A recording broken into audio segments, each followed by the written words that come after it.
Before you begin cooking, gather all of your equipment and ingredients.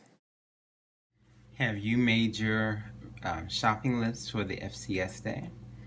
I have mine prepared. I'm making meatloaf. I have my ground beef, my oats, some eggplant, some onions, peppers, my eggs, my seasoning blend of salt, pepper, garlic, onion, and celery, and a little sauce to go on top. Can't wait to see your pictures on FCS Day. Happy cooking, ladies and gentlemen. Hashtag FCS Success. Good morning, ladies and gentlemen, and welcome back to the kitchen. And today we're going to be putting together a meal for your family. And as always, make sure you have parent permission and supervision before you begin cooking.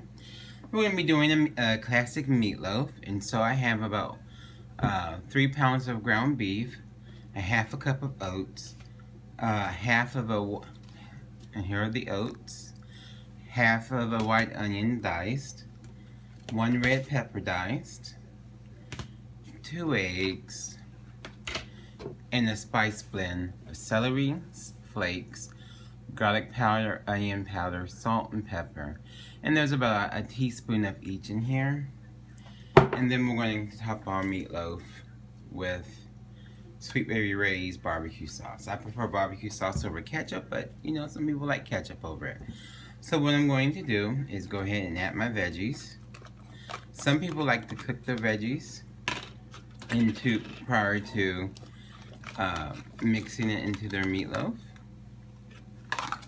For the sake of time, we're not going to do that. We're going to add half of our oats.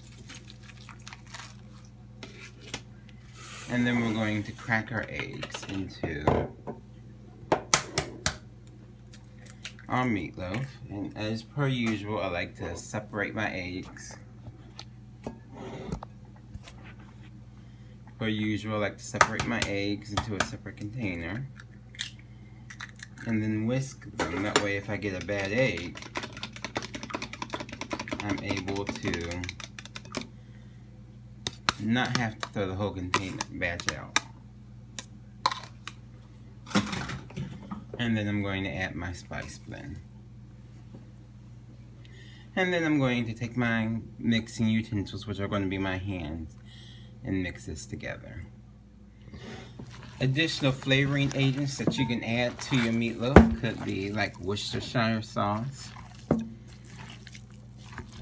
I know people who like to add that. Some people will add their barbecue sauce to it as well. Meatloaf is one of those items that you can sneak additional items into it. You can put other veggies, so if you're trying to increase your family's veggie intake, this is one of those dishes that you can do that with. I've been known to sneak eggplant, zucchini, and squash into mine because, again, these items will cook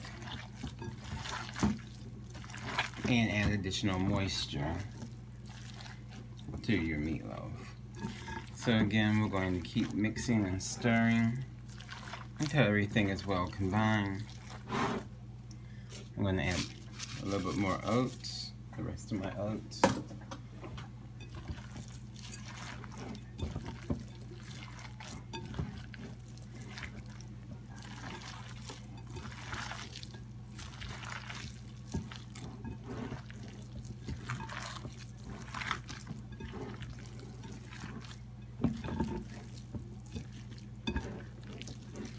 And then last but not least, we're ready to form our meatloaves. And so, I have a mini meatloaf pan.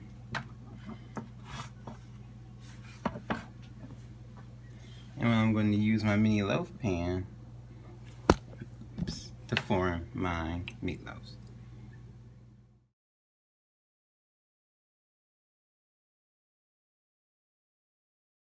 Alright, so we're ready to start forming our meatloaves. So we're just going to take a little portion of it and mound it and place it into our loaf pan.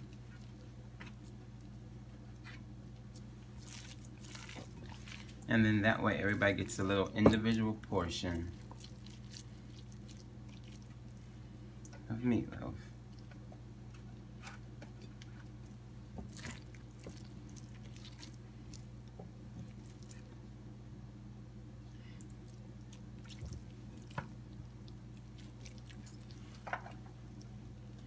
I'm going to keep repeating this until the pan is full.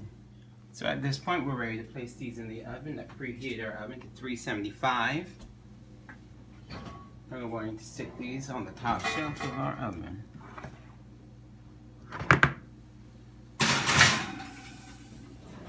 And those are going to continue to cook for about an hour or so, and we're going to check their temperature until they reach 155 degrees internal temperature.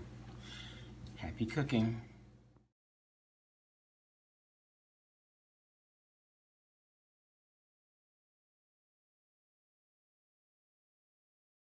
So at this stage, ladies and gentlemen, we're taking the temperature of our mini meatloafs, and we're at 188 degrees. And it's going to hold for 15 seconds, and once we've held it at that temperature, we know that our product is completely cooked. Halfway during the cooking process, I stopped and added barbecue sauce. I'm going to add just a little bit more. I'm going to brush it onto our little meatloaves. I have what's called a pastry brush right here, and we're just going to brush it on.